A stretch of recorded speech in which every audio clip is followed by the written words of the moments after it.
Yo, yo, yo, this your motherfucking boy, King Known Uncensored, aka NBA and Music Talk. Excuse the fans in the background. Forgot to turn the AC on when I left the crib earlier, so y'all just gonna have to deal with that. But I haven't been live in a long time, and it's about that time. We really close. I mean, I know it's September the 16th, and the NBA preseason starts on October the 2nd, and I'm really excited about that. It's a whole new year, whole new season. Um, I do have a couple of playlists that I would like y'all to check out on YouTube. First things first, I want y'all to check out my playlist that says the 2026 NBA season preview, where I break down all 30 teams. I think these are all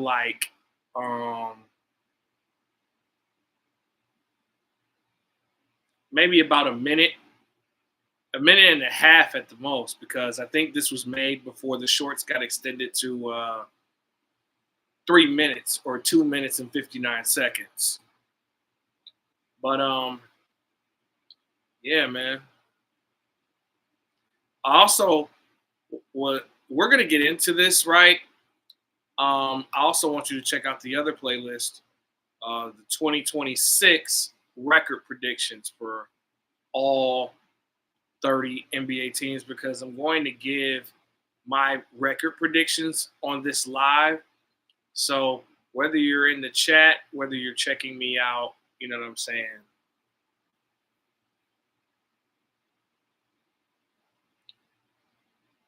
After I'm done going live, haven't been live in a while, haven't had the time to go live, but now I do. So without further ado, you know how we do over here. We always go in alphabetical order. That's just the way that I prefer it. We're going to start with the Atlanta Hawks. I predict that their record, this is all based on if the team is healthy.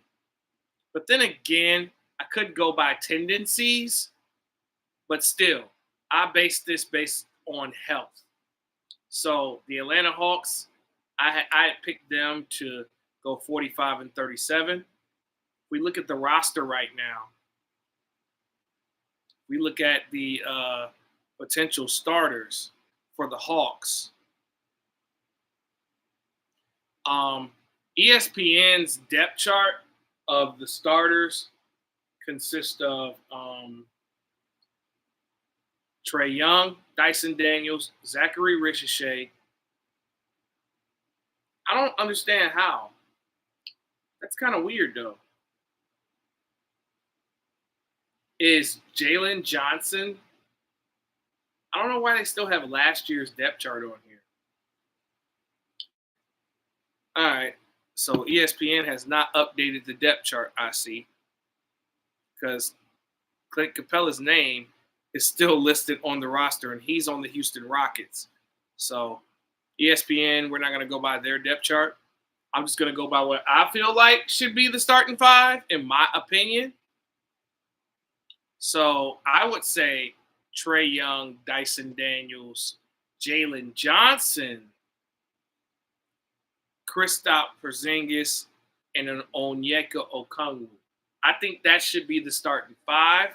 But I can see a scenario where Ricochet starts and Johnson starts at 4 and Porzingis starts at 5.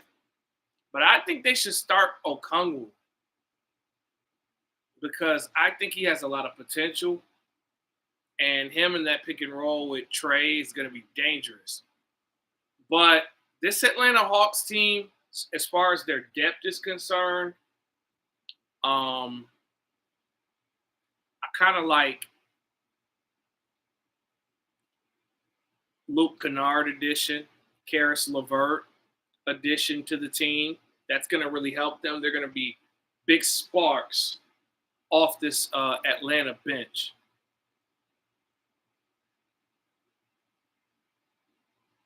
I didn't know they added Caleb Houston.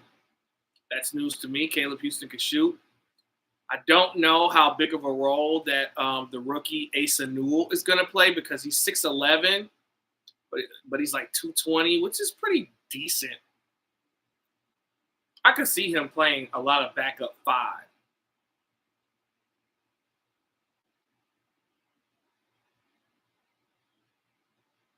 But Atlanta's going to be much improved.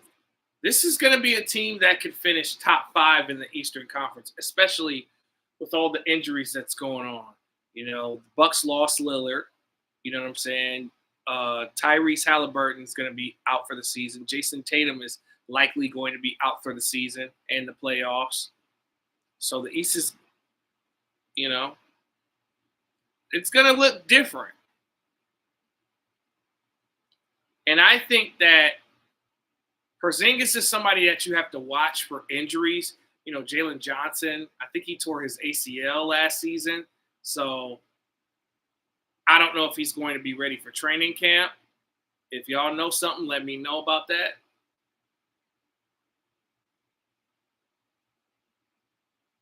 But other than that, you know, Trae Young has a shaky future with this Hawks team. But I think this is the best team that has ever been assembled alongside Trae Young. This is better than the team that went to the Eastern Conference Finals in 2021. I think this team is just way better. That's just my opinion. And just as long as Trae Young's healthy, Kristaps Porzingis is healthy, this team could possibly win a round of the playoffs. I'm not going to say that they're a championship contender, even though they added an NBA champion in Porzingis, but you got to look at Porzingis like this. Like, when he won that championship, he ended up getting hurt early in the playoffs and didn't necessarily return until the NBA Finals. So you have to think about it that way.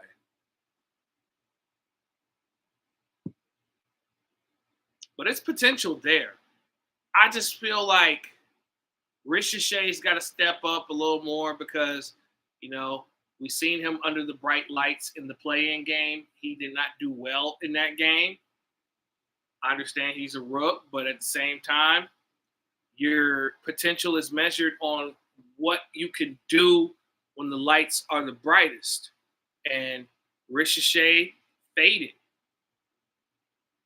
And Ricochet was lucky to be drafted to the Atlanta Hawks.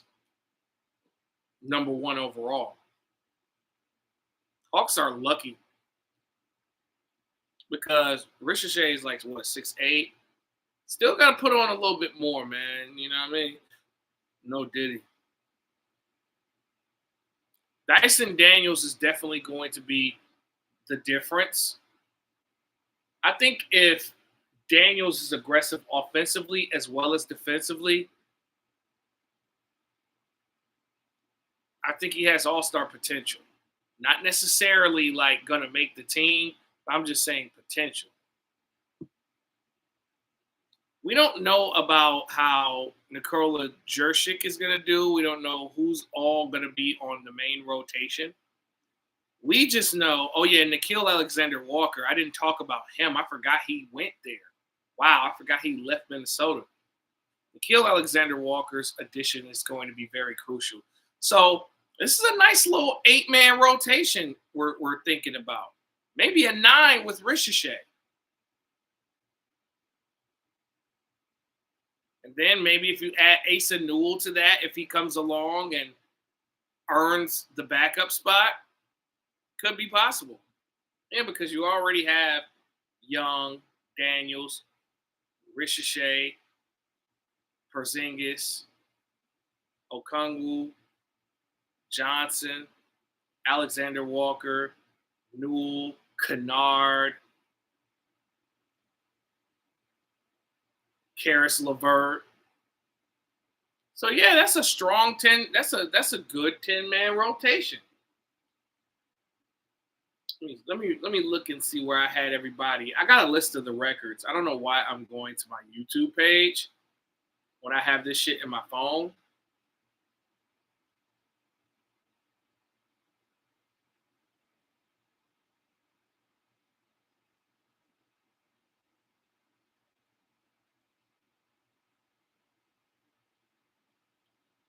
Yeah, so according to my predictions for the standings, I have the Hawks ranked fourth in the East. That could be the rightful place of the Hawks, even if Porzingis doesn't stay healthy.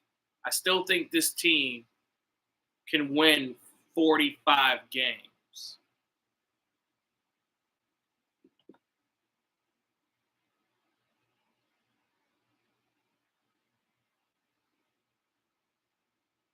Next, we're going to look at the Boston Celtics. The Boston Celtics have a very interesting year coming up for them because of the fact that they're facing adversity without their best player. Jaylen Brown gets to try to prove that he can be a number one option when called upon, because it's been a debate amongst the NBA community for years about who's better between Brown and Tatum. And the media, fans would try to pit them against each other.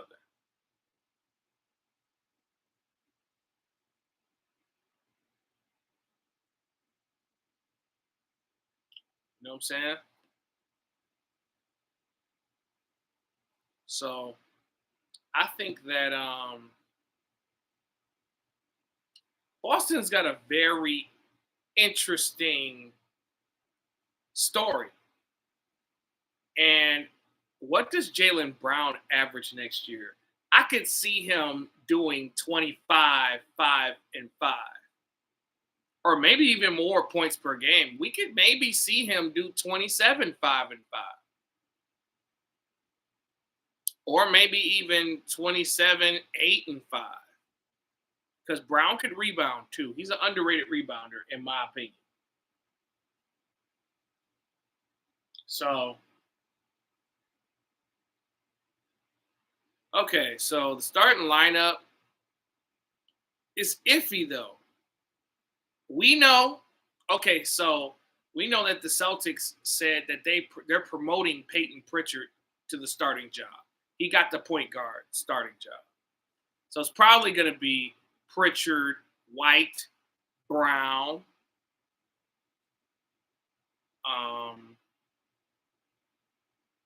Yeah, because I mean Al Horford has not re-signed with the Celtics, so there's a lot of questions at power forward. So right now, the only power forward that's like really like gonna move into the starting lineup is Chris Boucher. So it's gonna be Pritchard, White, Brown, Boucher, and Neemias Quetta. But I wouldn't rule out Amari Williams, the rookie from Kentucky. I wouldn't rule him out, or Xavier Tillman. It's going to be a battle for that 5 spot because, you know, Luke Cornett left for the, I believe it was the San Antonio Spurs. We'll get to that situation in a moment.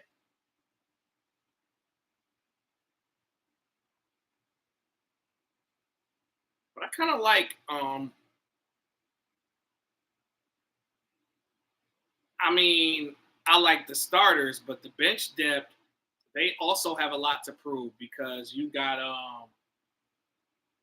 what's his name?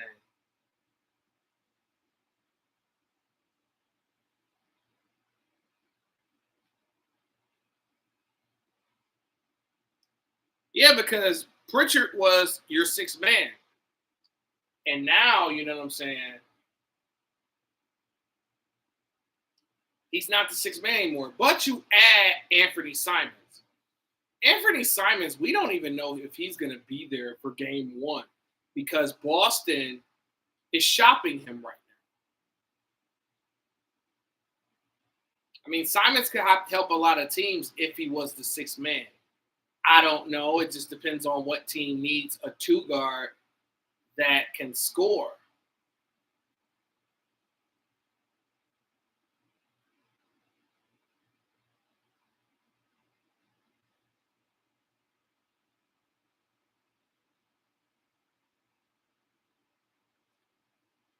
The thing that is confusing about Boston, like I said, their bench, like you got either Quetta or Tillman coming off the bench. You drafted Max Shoga and Hugo Gonzalez. You signed Luka Garza and Josh Minott. But if we're keeping it a buck, on the surface, the Celtics team is playing well without Tatum.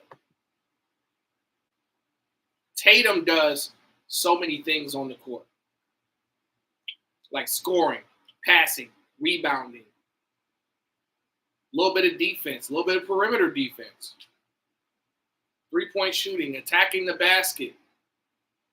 Losing a talent like that hurts. You know, sometimes they say when you lose a talent like that, you pretty much are a lottery team. But lucky for Boston, they have Jaylen Brown, and I believe in Jaylen Brown. So I picked the Celtics to win 41 games and be a play-in team. You know, according to my standings, I list them as an 8 seed. Because I think that Peyton Pritchard is going to come of age. I think that Derek White is going to take on more of a scoring role. You know, he was scoring with Tatum and Brown out there.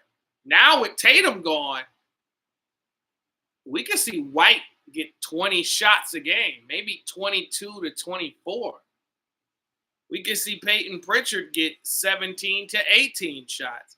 Meanwhile, obviously, you know, Brown's going to get his 20 to 25 shots. But I don't think that this team is going to contend. I think that there's a possibility that they could escape the play-in and be an 8 seed.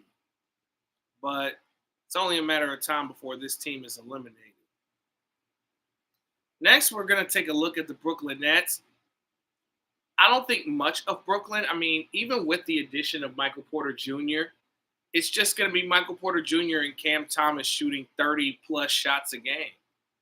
You know, I have the Brooklyn Nets winning 19 games.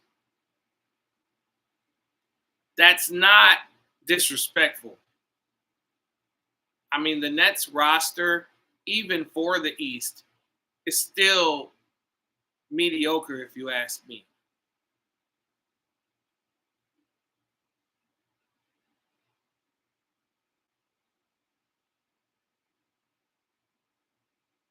I mean, they did draft Jaeger Denham or Jaeger Jummin, my bad. I keep forgetting the pronunciation of that guy's name. I always fuck it up every time. I never get it right the first time, but once I get the hang of shit, it's on. These guys are just a bunch of dudes. Really, they're a bunch of guys that could make NBA rosters, especially this one. I mean, Drew Timme showed out in that summer league, but we got to see what he does in a real game. I mean, Porter Jr. and Cam Thomas are pretty much the only bright spots for this team. I mean, I like Danny Wolf. I like what he could contribute to this team. Jaeger Jummin, he is good. He is going to be the next Josh Giddey. I think that's what his potential is. I think he's going to eventually reach it. I don't think he's going to be able to do that shit in Brooklyn. He'll be able to go elsewhere. Then Nick Claxton still in there. I think a lot of teams are going to be out to pursue Nick Claxton, especially teams that need a rim protector. I think a team like Golden State should pursue somebody like Nick Claxton, somebody that's young, that could run the floor, that is 6'11", and that could protect the rim as well.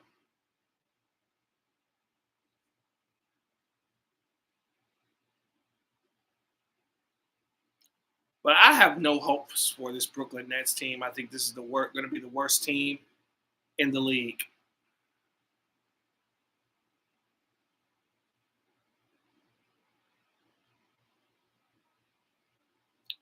Charlotte Hornets, as long as LaMelo is healthy, I think this team could knock on the door to the play-in, possibly make it. As of right now, me personally, I have the Hornets winning 36 games, but I think they just missed the edge of the play-in game. They miss just right there by a couple of games.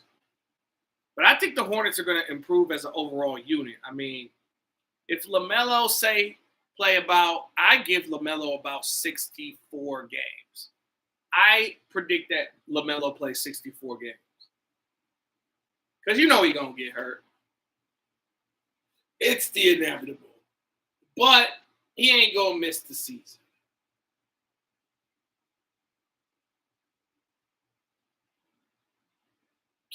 I forgot that they acquired Pat Connaughton. Spencer Dinwiddie, too. See, I think this Charlotte depth is slept on. Connaughton is a serviceable veteran. Moussa Diabate is a great rebounder. Spencer Dinwiddie can flat out score. Josh Green, I think he's got some potential. I like the drafting of Colt Brenner and Con Knipple. Liam McNeely. I know that all these guys might not get enough PT. Then you got Colin Sexton, too. Grant Williams coming back off of ACL. This team's got potential. It's the reason why I picked them to win 36 games. I think they really improved. They got shooting. And that was the number one need to be around LaMelo Ball is the fact that they needed shooting bad, and they got it. You got Trey Mann, who can shoot. Liam McNeely, who can shoot. Con Knipple, who can shoot. Brandon Miller, that can shoot. T. John Salon, who can shoot. Nick Smith Jr., who can shoot. Miles Bridges' shot comes and goes. We know that. Connaughton can shoot. He's a streaky shooter, though. Sexton can shoot. Dinwiddie can shoot. Hey, man, maybe I might be sleeping on the Charlotte Hornets. I think they're a big sleeper in the Eastern Conference now that a couple of teams have switched a few things around. No Diddy. But, yeah, bro. I kind of like the potential of this Charlotte Hornets team for the next few years. Now, we're going to look at the Chicago Bulls, I believe. Yeah, Chicago Bulls. I don't think too much of the Bulls as long as Billy Donovan is the coach. I think he's just one of the most overrated coaches in the game, probably ever. Definitely in the top 5 all time, most overrated coaches. Because Billy Donovan couldn't do nothing with a team with Zach LaVine, DeMar DeRozan, and Nikola Vucevic. Who's to say that he's going to do anything with this group of players? But I got Chicago winning 33 games. 33-49. I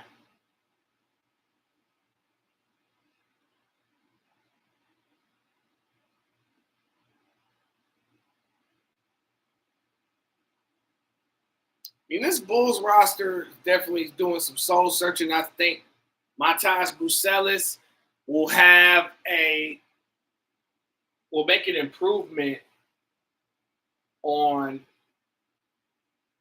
He'll have a good sophomore campaign. That's the words I was looking for.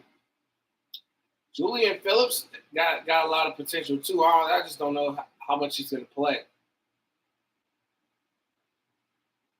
I mean, looking at this roster, I think me giving the Bulls 33 games is very generous. When they added Okoro,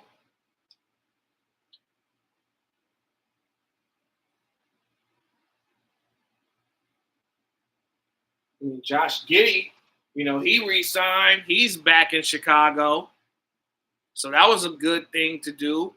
And Giddey's going to win them a lot of games, especially a lot of games that they're not supposed to win.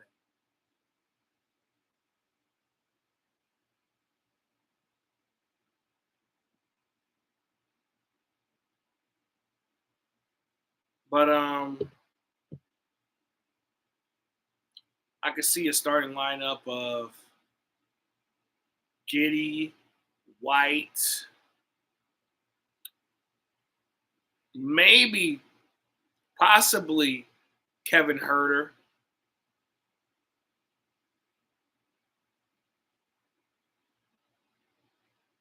Maybe Bucelis starts at 4.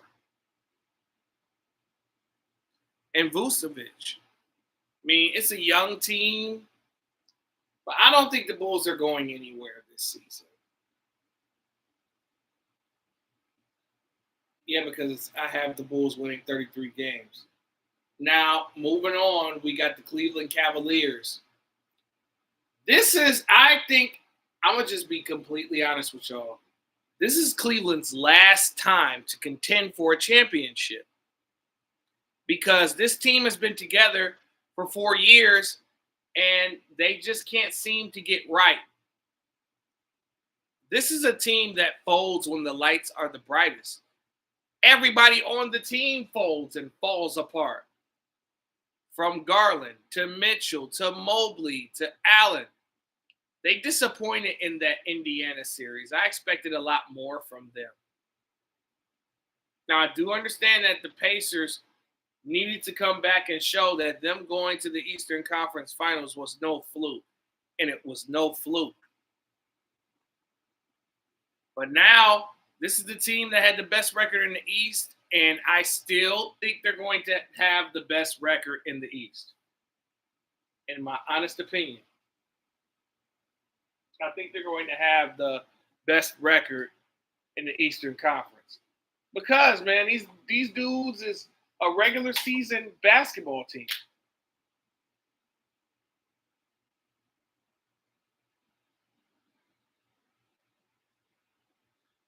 These guys are a regular season team. Just straight up. That's just what they are. They'll give you, they're that type of team that will flash their potential and then in the playoffs just collapse. And they do this every year. And now I don't think Cleveland has many excuses now. It's either win the East. If they don't win this year, I think it's time to break this team up. Because how many more chances do you need to prove that you're a championship caliber team? It's like, what have you done for me lately? You've been getting eliminated early. Like, there's no way this squad right here should be getting eliminated in the second round of the playoffs. It's just no way. But, I mean, obviously the lineup, Max Strus is going to be out for the first 3 months of the season. So, of course, Hunter steps in. The lineup is great of Garland, Hunter, Mitchell, Mobley, and Allen. Then you added Lonzo Ball. That was a major, major pickup for them. Sam Merrill's definitely going to be in the rotation. Oh, boy. That's not good. Fuck.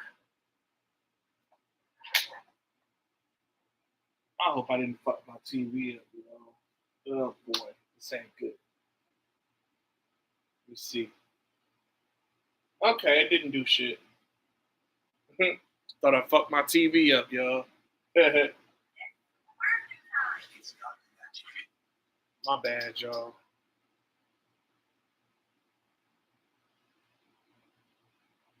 That fan kind of hit the TV kind of tough. But, but back to Cleveland. Yeah, they've been just disappointing every year. And I got to credit Kendrick Perkins. This is something I really don't do on my channel at all. But Kendrick Perkins had some great things to say about the Cavs. He said that this team wants to have fun, but fun don't win championships. Nobody's championship was fun. It was hell. It was hard work. And they swapped out somebody like JB Bickerstaff, who was serious, straight to the point, and held everybody accountable, for a guy that is nice, jolly, and happy, like what's his name?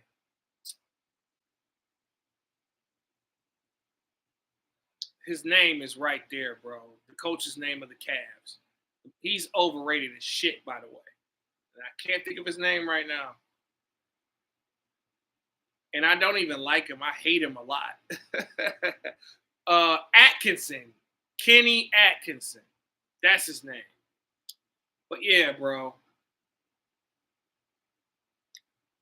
This is champion. This is win the East or bust. I'm not even asking the Cavaliers to win a championship.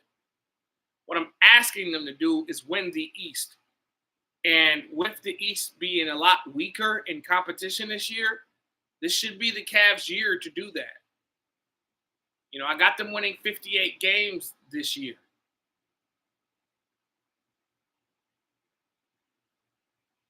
I mean, you could question the depth of this Cleveland team. I mean, Dean Wade's going to have to play a bigger role. Maybe they bring along Jalen Tyson.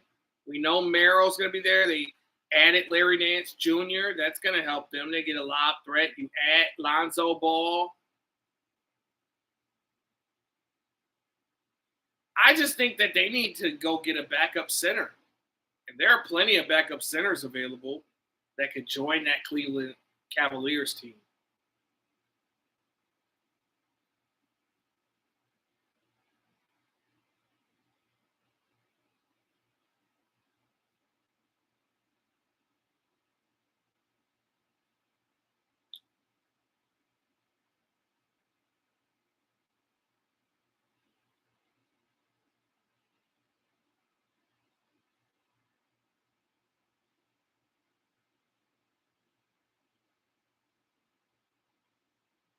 Dallas Mavericks, I got very high expectations for the Mavericks. I do. This is the most complete, one of the more complete rosters in the game. You got D'Angelo Russell going to be starting most of the games until Kyrie Irving comes back from his ACL. I mean, Kyrie Irving looks like he's ready to start the season now, but obviously, you know, Dallas is going to take their precautions to make sure that he's 100% before he gets out there. But D'Angelo Russell could be a good fill-in for Kyrie. So the lineup would possibly be, I don't know, this is tough. I would probably say Kyrie, Clay, Cooper Flag, Anthony Davis, and Derek Lively. I could see that lineup being the starting lineup for them boys.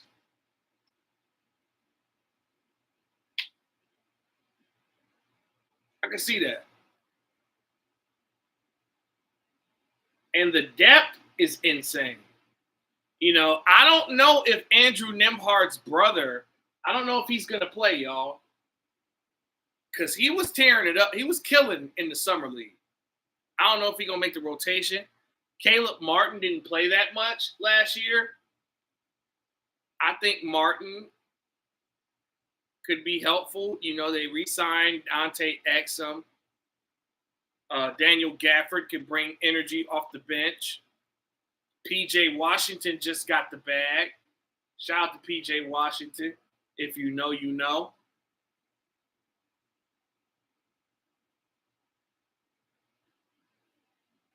This Dallas team all depends on Anthony Davis and Kyrie Irving's health. Because without those two, they're not going to win a championship. They can make the playoffs without them because of their depth, but they're going to get swept. Or they could get eliminated in the play-in without them. Let me take that back. But I like Dallas's, 11, 12-man rotation. I just do. Like, I like Jaden Hardy. I like Caleb Martin, Najee Marshall, Ryan Nembhard, D'Angelo Russell, PJ, Gafford, AD, Kyrie, Christie. This is one of the more dangerous teams in the West. I have the Mavericks ranked third in the West, and I gave them 51 games. So I give the Dallas Mavericks 51 games with that team. Now, the Denver Nuggets, this team is going to be much, much, much improved. You got to remember something. The Denver Nuggets took the champs 7 games without their major acquisitions. Like, Denver's acquisitions are very, very important. And Denver's a team to look out for. Health was kind of janky for the Nuggets last year. If you would have had a healthy Aaron Gordon, I think the Nuggets would have won that series. But Gordon, although he tried to play, I just don't think that he was 100% effective. Because Aaron Gordon is just as much important as Nikola Jokic, because you got a power forward who can bring up the ball, distribute the ball, score when asked to, be a lob threat, play defense on the other team's best wing player, hit open shots when need be, and knows how to cut to the basket to where either Nikola Jokic finds him or Jamal Murray finds him. And obviously, Jamal Murray faces the same question every year. Will he finally be an all-star, or will he finally take his game to an all-star level? We ask this question every season because we've seen it. We've seen Jamal Murray in the bubble. We've seen Jamal Murray in that championship be the second best player and being the Scottie Pippen to Nikola Jokic's Jordan. We've seen Jamal Murray go crazy and win big games. And then, not to mention the acquisitions. Bruce Brown is back. Bruce Brown was the sixth man on that championship team. He knows the offense well. Bruce Brown just went and got paid. Bruce Brown got his money now. So now he can come back, possibly win another championship with this Denver team. I think this Denver team is going to be the second best team in the West. Yeah, Tim Hardaway Jr. Me being a Pistons fan, I got to see Tim Hardaway Jr. every game almost. Dude can score. Just flat out score. He gives me Vinnie Johnson vibes. He does. That's what he reminds me of. Vinnie Johnson. He could just go start shooting at any point. Another person, I would say he's a poor man's Richard Hamilton. But, Hardaway could create his own shot. Rip could create his own shot, but that's not what his job was to do when he was a Piston, though. He was, the guy that ran off those screens. Hardaway kind of different. Hardaway could just flat out score, and that's just scary. Then Deron Holmes is back. That's a guy that got injured in the summer league and missed the entire season last year. Now he's ready for game 1 of the NBA season. And I think he's going to be more of a serviceable backup than Zeke Naji. Not to mention Julian Strawther, who is also another one of those streaky shooters, like a Kyle Korver prototype. Then the addition of Jonas Valanciunas, nigga. What? That was probably one of the more underrated pickups of the 2025 offseason. Then the trading of Michael Porter Jr. for Cam Johnson, genius. Fucking genius. I think I predicted that trade, if I'm not mistaken. If I'm not mistaken.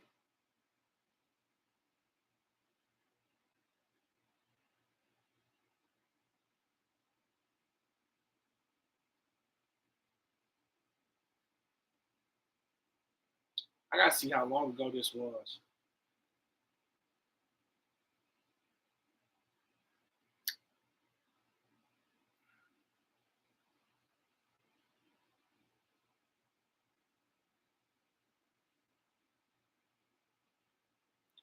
Yeah, I don't think I got a list of the trade predictions. Yeah, but I predicted that Porter was going to get traded eventually.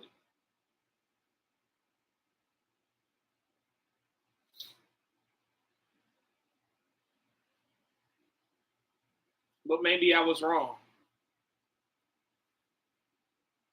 But yeah, man, I really love, and I think that Jalen Pickett is going to get some more clock too. So we get to see him much, and then not to mention Christian Braun's third season. I think he's going to improve as well. His jump shot improved for sure. He was very crucial in that Thunder series, keeping Denver afloat.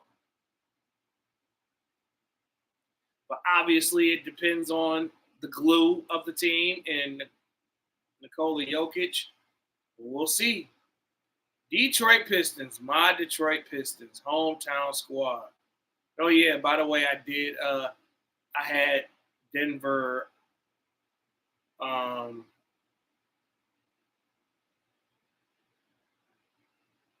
had the Nuggets being number 2 in the West, winning 53 games.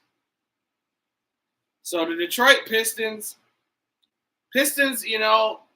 they won 44 games last year from 14 games.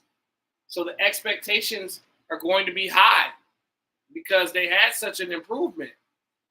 We don't know if the Pistons are getting Malik Beasley back.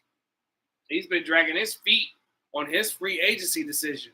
He's been linked to a lot of contending teams, including championship contending teams. I think that whoever gets Beasley, that's a contender, I think it's going to make a difference. Because Beasley was number 2 in three-pointers made. He was very crucial to that Detroit offense. But regardless if Beasley returns or not, I think the Pistons are going to be on point. And I got them winning 43 games as well, being a 5 seed in the East. I think that's my prediction for them.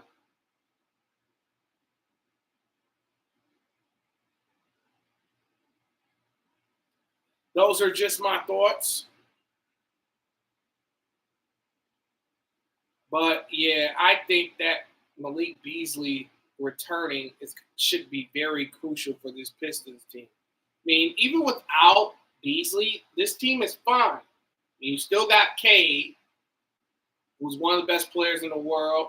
Jalen Duren, who's probably going to improve. He kind of regressed last season. You add Duncan. My bad. I forgot Caris LeVert's on our team and not the Hawks. Let me fix that error real quick because I totally forgot about Alexander Walker and LeVert being moved in that big trade in the offseason. So my bad, y'all. Forgot Caris LeVert was a Piston. I know a lot of motherfuckers is going to correct me in the comments, but I corrected myself. I still think Atlanta's going to do the same thing, whether they have LeVert or not. Just a well-improved team. I like the pickups of LeVert and Robinson. Those guys could score. You got Beef Stew coming back. Asor coming back, one of the best defenders in the world. Tobias Harris. Harris is serviceable. Jaden Ivey. Jaden Ivey's coming back. I'm excited to see like what his new season is going to bring and how he pretty much is going to be, crucial. He has to be crucial.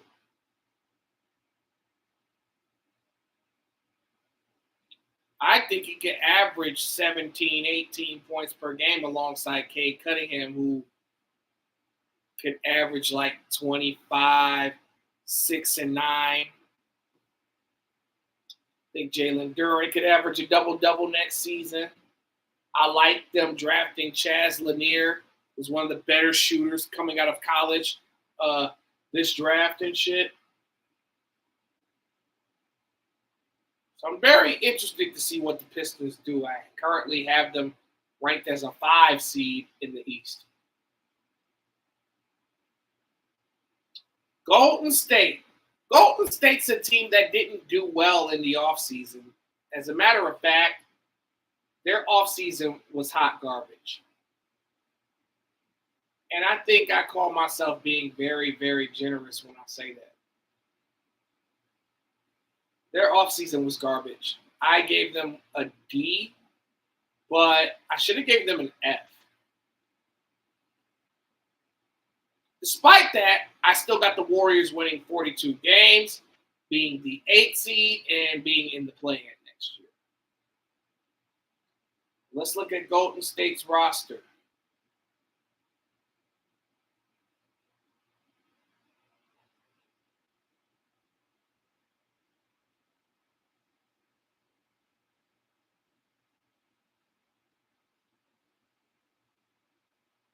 Pretty much Golden State brings back damn near the same team as last year.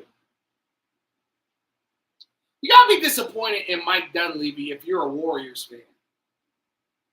Yes, acquiring Jimmy Butler was one of the best things that the Warriors could do, but you ain't put nothing around Draymond, Steph, and Jimmy. Brandon Podziemski's a streaky shooter. Pat Spencer, he all right. Quentin Post, he's good. Peyton Jr., you haven't re-signed him.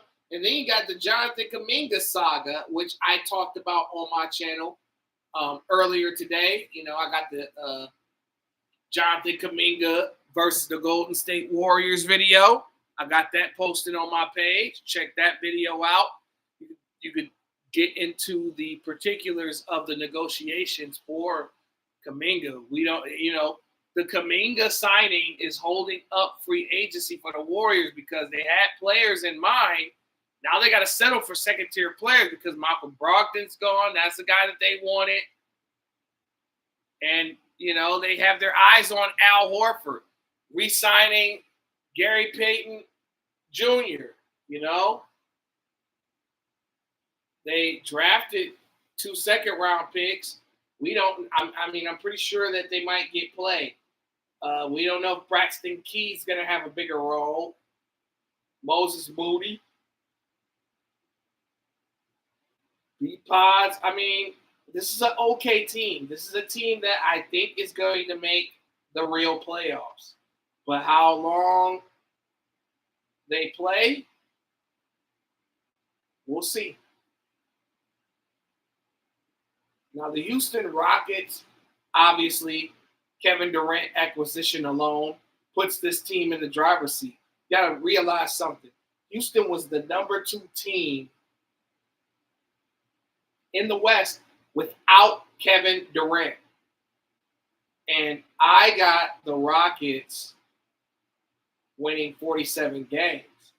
KD takes this team to another level because this is what the issue was with the Rockets last year. You couldn't really depend on Şengün to score consistently. You couldn't really depend on Jalen Green to be consistent. He had one 38-point game and disappeared. The Caleb Williams of the fucking NBA, he sold. He straight up sold. But now you got a guy that is still out here proving himself. and Kevin Durant that could get you 22, 23 points, which I think he'll probably average 25 a game. Alperen Şengün, I think he makes that leap into all-star consideration, even though he is an all-star. He was an all-star last year. But I say that he gets 20 and 10 next year.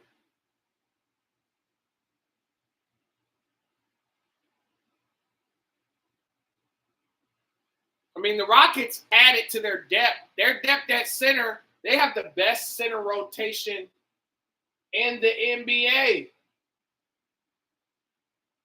You got Steven Adams, Clint Capella, and Şengün. Well, you could use Adams and Capella to get fouls.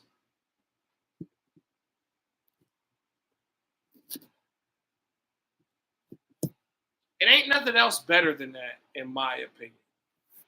It's nothing else better than that.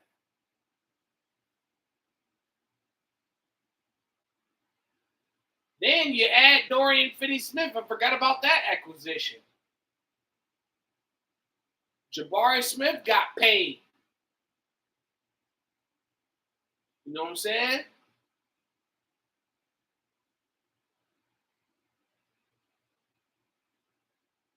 Reed Sheppard, will he step in and make the team? Who knows? Van Vliet, that's another guy that's a streaky shooter. And then Amen Thompson, one of the best defensive players in the world.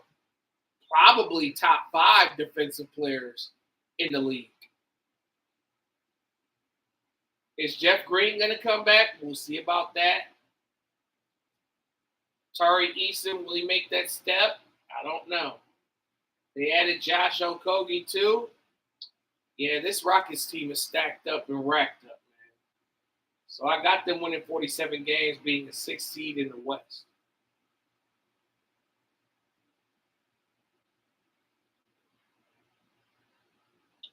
Indiana Pacers, I see those guys still making the play-in, still possibly. I think they make the playoffs next year, even without Halliburton, because I believe something like Mathurin is going to be inserted in the starting lineup.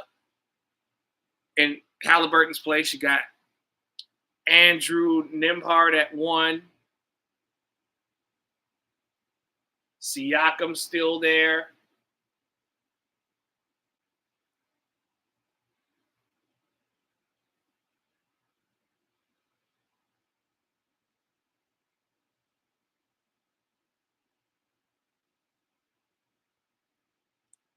Hold on 1 second.